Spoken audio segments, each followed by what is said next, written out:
pissed. I just recorded a whole video. Oh my god, like an entire video outside sitting there smoking.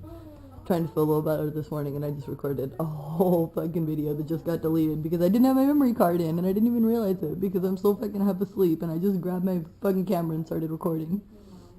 I didn't even think about the memory card. So I recorded an entire video without the memory card. So, woo, go Andy. Smart one. But it's like day, I think 3 or 4. I can't remember, but I'm feeling okay today. I woke up feeling like shitty, but not like I'm dying yet. You know, but I think the way that I did it, because I mean it obviously was not smart to like go 4 days clean and then use, and then go 4 days clean and then use once, and then go 4 days clean and then use once. But I was only using like a 20 sack, and I would smoke like 2 hits, just enough for me to feel a little better, and then I would save it, and I would only smoke like a little 2 hit there, 2 hit here. You know, like, I wasn't smoking throughout the day. I wasn't smoking, and, like, it wasn't more than just, like, 2 hits, so it wasn't enough for me to get, like, high. So I kind of feel like me weaning off from smoking, like, 100 a day for 10 years. Like, I used to be able to get off on, like, a 40 a day, and then it moved to I needed a 60 a day, and then when I met this person that wasn't, like, totally just taking advantage of me on price, as soon as I met him, that's when I started getting, like, 100 sacks every day. And like trying to make it last. So, and then I tried to just go cold turkey, and that's when it's so like just so bad because you're just quitting all at once. Oh, let me click this. It's really dirty. Hopefully there wasn't fog out the whole time. But and it's just like, dude, so it made it way too easy for me to get way more than I ever had. So I ended up smoking way more than I ever have. So I think that just coming off of that made it even harder. So I kind of think that I fucked myself because I could have already been like 2 weeks clean right now. But I keep like going back and doing a little here, a little there. And I mean, if I didn't do that, I would have 2 weeks clean time. But I feel like honestly using just like a little here and a little there, even though I'm really disappointed that I did and I caved, I feel like it made the come down, like for some reason, like it weaned it off almost.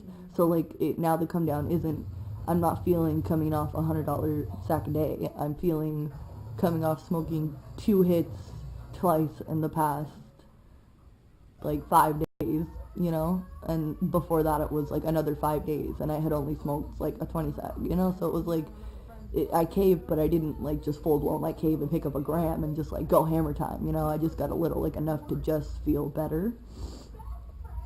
And I don't know if that helped. I mean, I'm sure, like, the pain's still coming because my come-downs are really weird. Like, my come-downs won't hit until, like, day 3, and then they feel like fucking the worst until, like, day 7, which is usually, like, the worst is day, like, 2 to 4, 5, you know?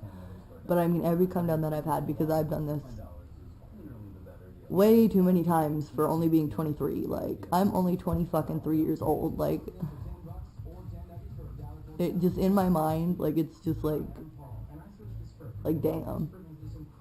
But I had a lot of shit go on between the age of 18. I guess I could do like I told you guys how I got hooked on drugs was from like an ex-girlfriend who just dated me, who was a dealer, to use me and get me hooked when I was susceptible at 14, which was stupid.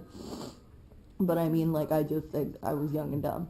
But I mean, I don't think I've ever told you guys like what led up. I don't know if I mentioned too, it was my first day home alone, so like I can actually talk and record inside, and I'm gonna play music. Oh my god, I'm gonna play music and I'm gonna record. I mean, I'm gonna clean, but I'm gonna play my music like super loud. Like, oh my god, I'm just so excited because I haven't got to be home alone. God, in so long.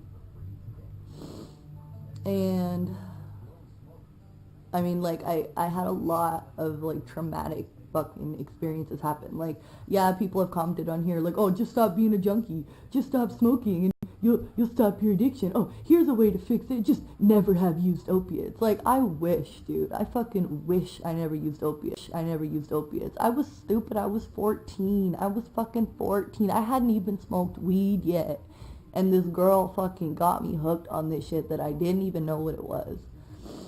I mean, that's my fault completely for being stupid and, like, susceptible at 14, you know? Like, it's completely my fault, but addiction runs in my family. My dad's born a heroin baby. My dad's done meth since I was 1 year old. My parents got a really nasty divorce as soon as I was 17, and I lost everything, and within a matter of 2 weeks, my mom, who had married my dad of 23 years, was already dating my stepdad and had moved him in within a 2-week period, and my mom got married to my stepdad on the 1-year anniversary of them dating 6 months after her divorce was final. And that was a really big change for me. I'm an only child, and me and my mom were always tight. Like, me and my mom were best friends growing up, like best friends. But I have been over-sheltered my whole life because I was an only child. And just, I mean, like, I grew up with a great childhood. It's just that as soon as I hit 17, that's when everything fell apart. I mean, yeah, my dad did meth my whole life. So, I mean, there was some crazy things. It wasn't like I just had, like, this magical, perfect childhood. Like, I saw some shit. My dad would take me to drug dealers' houses, and, like, there was always drugs in the house, you know? Like, it was just, but it wasn't, like, my childhood wasn't miserable. Like, I didn't have, like, a crack addict fucking lifestyle, you know? Like, because my mom was always the level head that never does any drugs. She can't even smoke weed because she's allergic to it. And it's just like, fuck, man. And I had all that happen. And then I was dating someone for 3 years, and we had just broke up right as the divorce was going. And, like, I felt like I just lost everything because I've never been someone that had friends. I got out of high school my sophomore year and got out of home study so I could start working. And, like, I've never been a social person. I've never had social support. I've always only had my mom. And then when my mom married my stepdad, I got, you know, like, booted to the side, and I'm no longer the, like, main priority. And I've always been my mom's main priority because we were always each other's everything. And so kind of like when my mom got married, I don't know if I'm ready to share, like, the full extent of what's happened on here at all, because, like, it's a lot. I mean, eventually I'll, like, be able to share everything, but maybe not right now, because I'm living here, and there's, you know, like, I appreciate them still, like, as my family, but there's a lot of unsaid things about what I have gone through in the past 2 to 3 years that everybody in my family, I only have my mom and my stepdad and my dad, that doesn't know what happened to me and why I am so mentally fucked up now. And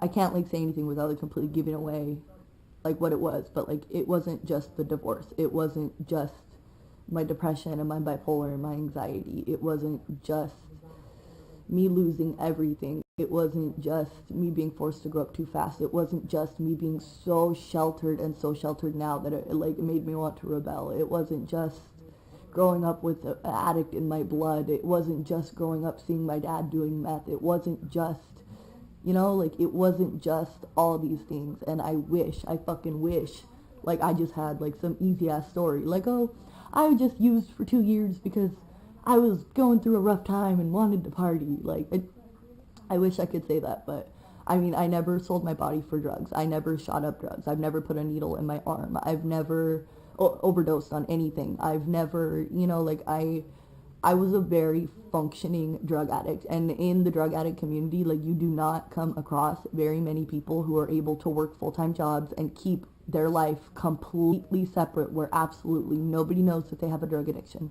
except for my mom did. But, like, all my jobs, nobody knew anything that I was using heroin. Like, I was a hard fucking worker. I've been grooming dogs for 10 years. I was a manager of a salon at a major corporation and a mentor, being a teacher, teaching people and students how to groom at 22 years old. I was 21 actually at the time when I got the job. Like, I was so successful, so young. Like, I had better credit than my mom at 18, dude. Like, I was so successful, and I lost everything. Like, I lost everything, you know?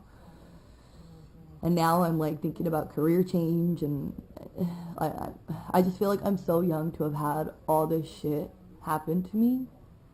But, I mean, at the same time, like, I can't say, oh, I'm the victim, because I chose to use. Like, yeah, I did. I chose to fucking pick that shit up and smoke it because it was my only friend. It was the only thing that listened to me. It was the only thing that helped me. It was the only thing that I could get and I could control. It was the only thing that made me able to cope with what I was going through. And still to this day, like, I haven't been able to tell. I went to one because I did this methadone treatment a while back, and, like, the counselor there, I was able to actually talk to her about everything, and she was like, we need to get you help, like, because I have a heavy fucking past. Like, I'm not just some girl who grew up great and happens to use heroin. Like, eventually I'll be able to share, like, shit that's gone on in my life. Because, I mean, when you use heroin for 10 years, you have some pretty interesting motherfucking stories. Like, let me tell you that. And, like, when you're sober, all these memories start coming back, and it's like, it makes you think, like, fuck, like, I really did that, you know? But, like, I never sold my body. I never stole from anybody. I never did that, you know? Like, I dated one of my exes did, and he was fucking shiesty, but I never did shit like that. I used to boost a lot, actually. Like, I used to steal from a lot of stores. Like, I had, like, a klepto problem.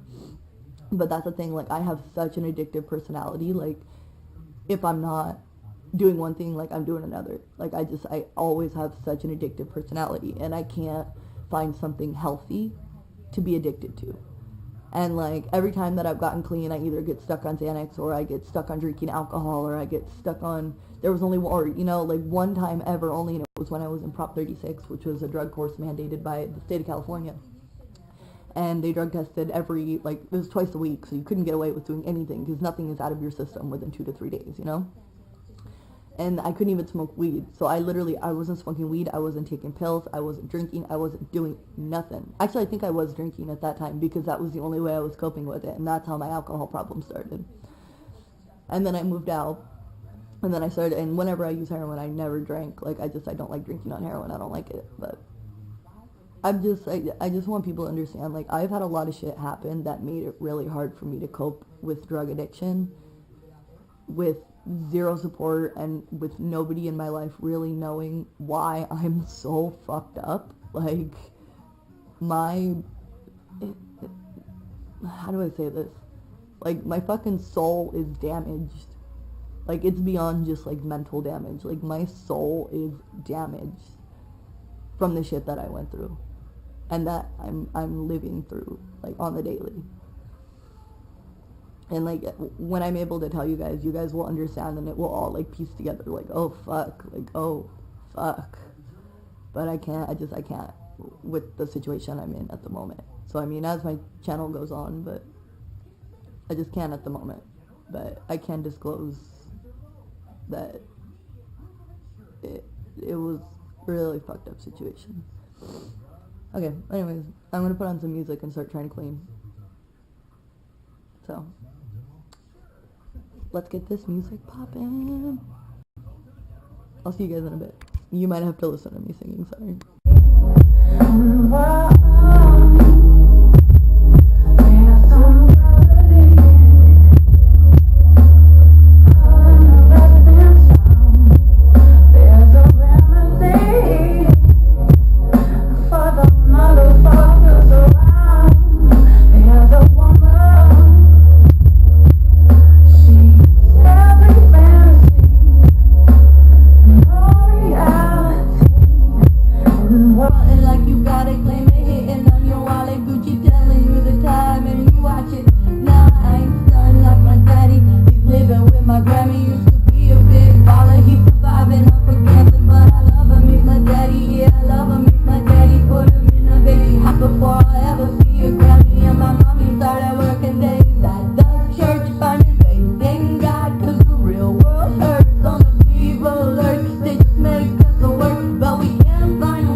Technique is my motherfucking shit. Like, I love them oh so dearly. I probably should turn the light on before. I hope it's not super dark in the video. I'll find out right now.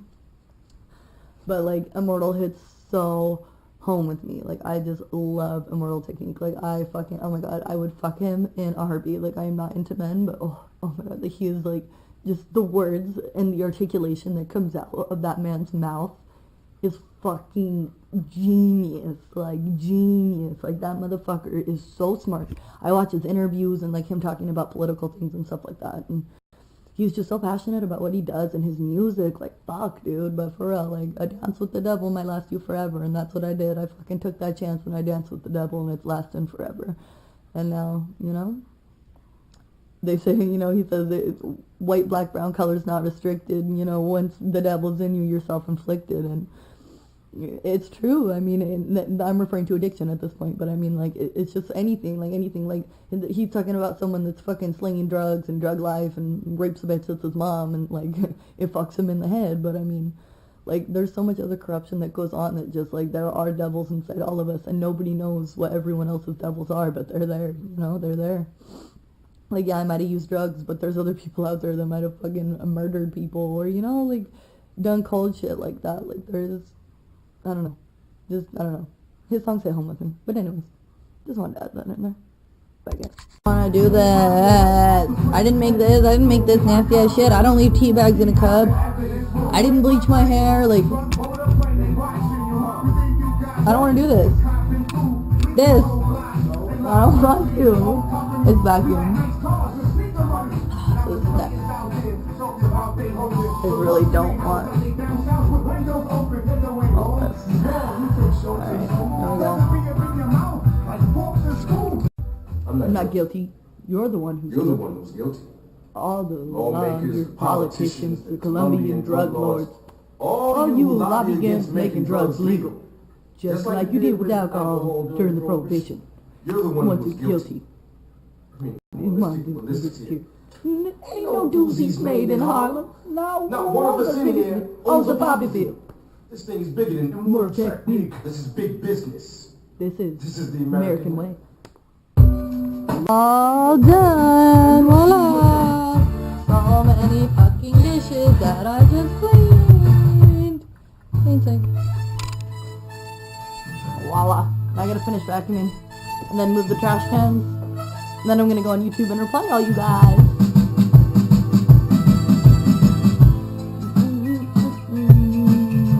I love Immortal. I'm playing their CD right now, my favorite, Revolutionary Volume 2. Fucking love Immortal. I know every fucking song on every album they've ever made, but... Sleepy? You look sleepy. For those who hide behind the false image of the Son of Man shall stand before God, God, God, God.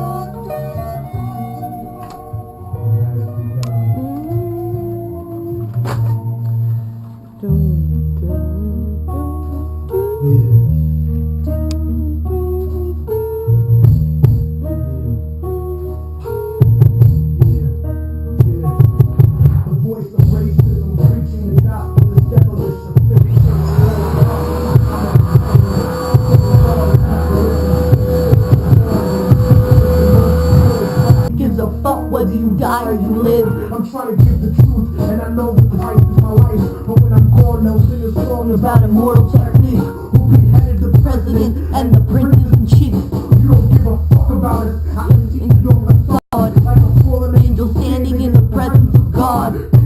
Scared of the truth When it looks at you hard, it's like MK Ultra controlling your brain. Just thinking, Your perspective.